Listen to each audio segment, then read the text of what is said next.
Good morning, YouTube. I'm Vaughn, and this is the Gear Channel, where we discuss collectibles, hobbies, competitive games from tabletop to video games. And today we're going to be discussing the new Yu-Gi-Oh! TCG ban list that takes effect on February 7th. I know after a long waited period, we have to wait a little bit longer. Have you met Konami? But this is what you could do in the meantime. Subscribe to the channel so you will receive great content to keep you company on your long-awaited journey. Now, with that being said, let's get started on the actual ban list. So, starting first, we have Protos. Now, Protos was definitely a bit necessary to actually get hit, especially with Sword Souls definitely abusing it. But they do have another alternative that they could use. Now, it's not as good because that one focuses on type, while attribute is a lot stronger. So we might see some play or maybe no play of the other ones, but it was definitely a good call for Konami to hit that. Next, we have Eva. Now, when Eva was first put to one, it was very useless because a lot of Drytron's players was already testing it at one to begin with. Now, one of the most things that people are not really realizing is that yes, Eva did create extra negates for their heralds, but it wasn't just that, is that when they were dealing with a lot of interruptions, this was actually a great extender. So now their extender is gone. The deck just sucks. So one hand trap will pretty much just make them scoop. So we won't be seeing Drytron being as powerful in today's format, so it most likely going to end up being a rogue deck. But who knows? I could be wrong. Someone finds a new alternative for Eva. Anything's possible. Next, we have Samorg. Now, Samorg, I kind of disagree with because I believe it was a bit too soon. I don't think Samorg should have actually been hit just yet, but that's just my honest opinion of it.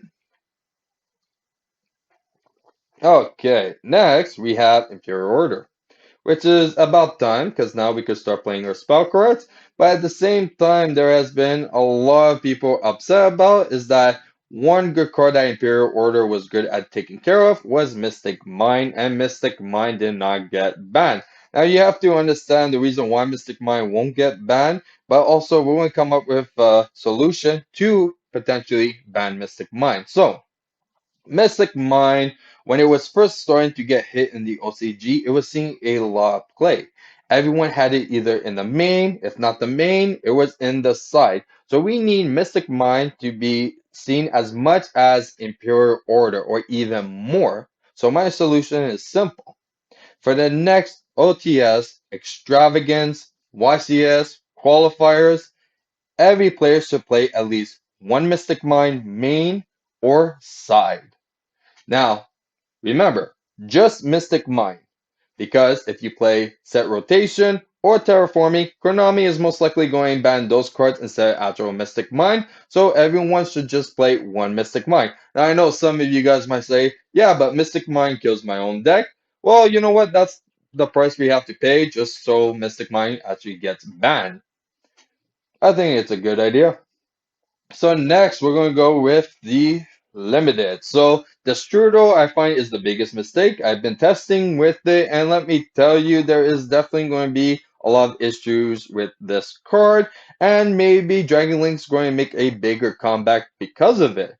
But another card is definitely Fairy Tale Snow. Now, if someone's playing Fairy Tale Snow, most likely they're playing the Strudel as well, because it's in those kind of heavy grave decks, but Fairy Tale Snow, besides it being an extra material that just constantly appear on the board, it's also a great interrupter, so it could definitely interrupt your opponent's play constantly, so it's definitely a scary card to return, and I kind of disagree with Snow returning even the Strudel. Next, we have Sorcerer. Now I know a lot of Pendulum players was probably jizzing in their pants when they saw this, but Pendulum deck still sucks, and this is coming from someone that plays Odo decks. Now the next one is Lunar Light Tiger, which is kind of ironic since they just hit a engine for Tri Brigade just to introduce another engine that they could use. I thought that was kind of weird, but at least Starling is at 1. After that, we have Monster Gate, which a lot of people might be confused about, but Monster Gate is actually an amazing card. It was at 3, and there was actually quite a bit of FTK decks abusing it. So now since it's at 1, it's most likely that a lot of decks will be able to do their FTK with it at 1. Next we have Paw of Desires, which honestly, sure. I don't find it should have been hit, to be realistic. I feel like if any of the pots would be hit, it would most likely be maybe pot or prosperity. Because the thing is like I know pot of desires was come to be like free just to banish 10 to draw 2.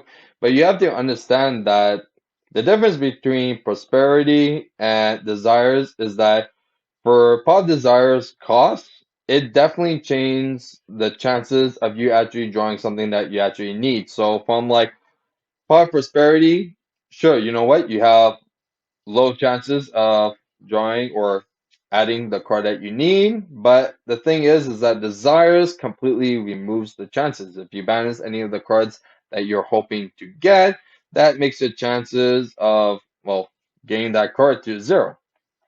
So kind of disagree of Pot Desires being at 1, but we'll see. Maybe it's going to be the new tech card that everyone's playing just one in the deck, so could be.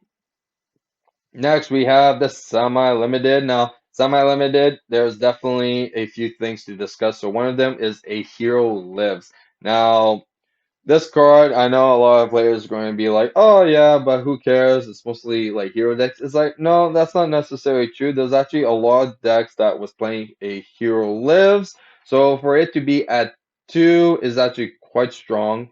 Now, Fusion Destiny being at 2. Now, smart play because one, it lowers the chances of you actually drawing Fusion Destiny because of it, and it's going to make you more reliant of actually making Predaplan Verte instead. So I think that was a smart move to actually put it at 2, not 1. 2, I think, actually makes a bit of a difference. Then we have Nadir's Servant, which I honestly don't think is actually going to make a difference. I think Nadir's Servant should be put to 1 because there's no point of bringing it at 2. It's still going to be a very useful card, but we'll see. I'm pretty sure for the next ban list, they're going to put Nadir Servant at 1. Then we have Salamangreat Circle. Just put the card at 3. Like, honestly, put all the Salamangreat cards at 3, even Gazelle. I really don't care. It's at this point that Salamangreat needs a break. Just give them everything. Gazelle at 3, Circle at 3. No one cares. We're completely fine with it. Then we have Scapegoat at 2, because apparently 3 was too much and 4 is not allowed. Next, for cards that is just no longer on the ban list, Danger Nessie.